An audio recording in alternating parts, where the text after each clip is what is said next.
یہاں ایک عجیب بات ذہن میں آئیے آپ کے سامنے عرض کر دوں کہ ابو جہل جب مرنے لگا تو رسول اللہ صلی اللہ علیہ وسلم نے صحابہ سے پوچھا بھائی کون اس کی گردن لے کر آئے گا؟ تو عبداللہ بن مسعود کھڑے ہو گئے، یا رسول اللہ میں جاتا ہوں. تو جب گئے ادھر جا کر دیکھا تو نیچے پڑا ہوا تھا. تو عبداللہ بن مسعود سے نے اس نے اپنا جو پیر ہے نا وہ اس کی گردن پہ یہاں رکھا، یہاں رکھ کے دبایا. تو حضرت عبداللہ بن مسعود سے کہنے لگا ابے او بکریاں چرانے والے، بڑی اونچی جگہ پیر رکھ رہا ہے تو عبداللہ بن مسعود نے کہا تجھے تیری یہ اکڑ ابھی بھی نہیں گئی؟ یعنی تو جا رہا ہے دنیا سے، تیری اکڑ نہیں گئی ابھی تک؟ کہا محمد صلی اللہ علیہ وسلم کو بتا دینا، پہلے یہ بتاؤ جنگ کون جیتا؟ کہتا ہے پوچھتا پہلے یہ بتاؤ جنگ کون جیتا؟ کہا جنگ اللہ اور اس کے اللہ رب العزت نے اپنے رسول اور اس کے حامیوں کو فتح عطا فرمائی اور تیرے جیسے اپنے دشمنوں کو ذلیل کیا.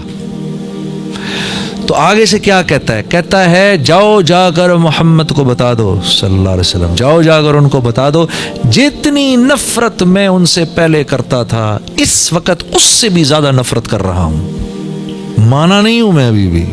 اور ہاں جب میری گردن کاٹو تو تھوڑی نیچے سے کاٹنا تاکہ پتہ چلے کسی سردار کی گردن تھی.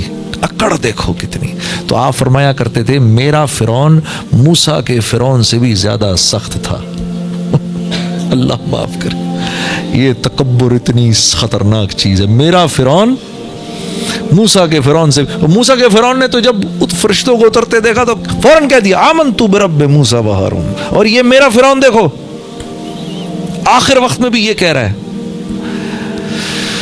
تو میرے دوستو حالت نزع پر تو سب مانیں گے اللہ کو، حالت نزع پر سب مان جائیں گے.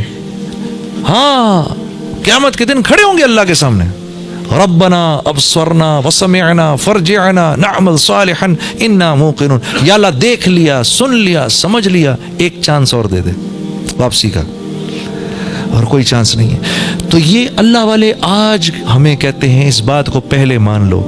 دیکھو دعوت دو گے تو یقین بدلے گا، یقین بدلے گا تو زندگی میں اعمال آئیں گے، جسم سے اعمال نکلیں گے، اور جب اعمال نکلیں گے تو پھر اللہ کی مدد اترے گی. ہاں دیکھو آپ سب لوگ خدا کے لیے نوجوان کتنے بیٹھے ہیں، ہائے ہائے اپنی زندگیوں کی قیمت لگاؤ میرے دوستو، بے قیمت نہیں اٹھو یہاں سے. ہاں ہماری جس مقصد کے لیے اللہ نے بھیجا ہے اس مقصد کو سمجھنے کی کوشش کرو. ہم سب کے سب سارے کے سارے عالم کے ذمہ دار ہیں. اس امت کے ایک ایک نوجوان کے اندر، ایک ایک انسان کے اندر ایک نبی کا کام کرنے کی صلاحیت ہے. ہاں ایک نبی کا کام کرنے کی صلاحیت ایک ایک نوجوان کے اندر ہے. صلاحیت موجود ہے، پھر اللہ کام کیسے لے وہ اللہ پر موقوف ہے، لیکن صلاحیت موجود ہے. میں نے آپ کے سامنے شروع میں عرض کیا تھا.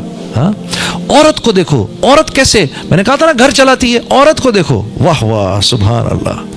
وہ ایک آدمی آیا، یا رسول اللہ 3 دن سے بھوکا ہوں. آپ نے فرمایا اچھا.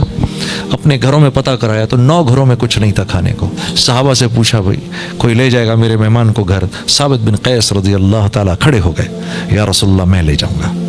میں لے جاؤں گا کیا مطلب؟ آپ لے تو جائیں گے، گھر کس کے ہاتھ میں؟ بیوی کے ہاتھ میں. بیوی کو پتہ ہے کھانا ہے نہیں ہے کیا وہ سب. اب جب گھر لے کر گئے تو اب اسی لجاجت سے بیوی سے بات کی، کیونکہ مدینے کی جو انصار تھے ان کی بیویاں تھوڑی سی ذرا سخت مزاج تھیں، بنی ہوئی نہ ہو تو مسئلہ کھڑا ہو جائے، لیکن وہ بنی ہوئی خواتین تھیں، صحابیات بنی ہوئی خواتین تھیں.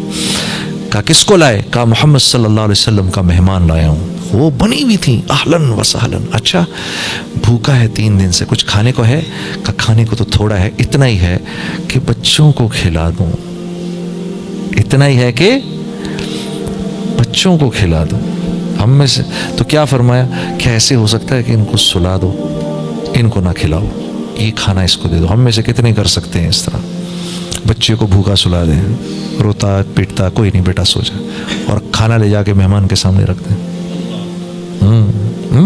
بنی ہوئی عورتیں دیکھو، عورت کیسے کیسے دین کی دعوت مل رہی ہے اس عورت سے. باپ تو کہہ دیتا ہے، اب وہ اس ماں نے کس دل سے بچوں کو بھوکا سلایا ہوگا. سو جاؤ بچوں، سو جاؤ سو جاؤ. بنی ہوئی عورت، اس امت کی عورت کیسی داعیہ ہے. کہا ٹھیک, بچوں کو سلا دیا. اچھا جب کھانا لے کر آئیں تو صاحب ابن قیس سے نے مشورہ کر رہے ہیں بیوی سے, تمہاری کیا رائے, اگر ہم اس کو کھائیں گے تو یہ بھی ہم بھی کھائیں گے تو وہ بیچارہ کیا کھائے گا. ہاں تو کیا طے ہوا, ٹھیک ہے جب کھائیں گے مشل بہانے سے بجھا دیں گے, سارا کھانا اس کے سامنے رکھ دیں گے, یہ کھا لے, اس کے بعد ہم ہاتھ ہلاتے رہیں گے تاکہ اس کو پتہ نہ چلے کہ ہم نہیں کھا رہے. اگر اس کو ایسا لگا تو یہ نہ ہو کہ اس بیچارے سے کھایا نہ جائے. بہانے سے مشل بجھائی, سارا کا سارا کھانا لا کے مہمان کے سامنے رکھا, دونوں میاں بیوی ہاتھ ہلاتے رہے. اس نے کھایا, دعائیں دی اور چلا گیا. صبح کو جب آپ مسجد میں آئے تو اللہ کے نبی صلی اللہ علیہ وسلم کی آپ پر نظر پڑی, نظر پڑتے ہی آپ مسکرائے اور آپ نے کہا ثابت تیری رات کی مہمانی اللہ کو بہت پسند آئی. یہ اس عورت کی وجہ سے ہے, اس عورت کی وجہ سے. بچے بھی داعی ہیں, ہاں عورت بھی داعیہ ہے, ہاں حکمت بصیرت سے, حکمت بصیرت سے. یہ حکمت بصیرت انشاءاللہ آپ جب اللہ کے راستے میں نکلیں گے اللہ آپ کو سکھائے گا, اللہ آپ کو لسان القوم سکھائے گا. ہاں مہاجروں میں جاؤ تو کیا بات کرنی ہے, پٹھانوں میں جاؤ تو کیسے بات کرنی ہے, پنجابیوں میں جاؤ تو کیسے بات کرنی ہے, بلوچوں میں جاؤ تو کیسے بات کرنی ہے. ہاں اللہ ان لوگوں, سندھیوں میں جاؤ تو کیسے بات کرنی ہے. ہاں ہم پٹھانوں کو کریڈٹ دیتے ہیں بڑی بہت زیادہ مہمان نوازی کا, بہت مہمان نواز ہیں, اس میں کوئی شک نہیں ہے. لیکن میں یہ ایک بات ضرور اس میں ایڈ کروں گا کہ میں نے جو سندھ میں مہمان نوازی دیکھی, غریب غربا میں, انٹیریئر سندھ میں, یقین کرو وہ مہمان نوازی میں نے کہیں نہیں دیکھی. ہاں ایسی مہمان نوازی نہیں دیکھی. وہ واقعی اتنے غریب ہوتے ہیں اپنے منہ کا نوالا نکال کے آپ کو کھلاتے ہیں.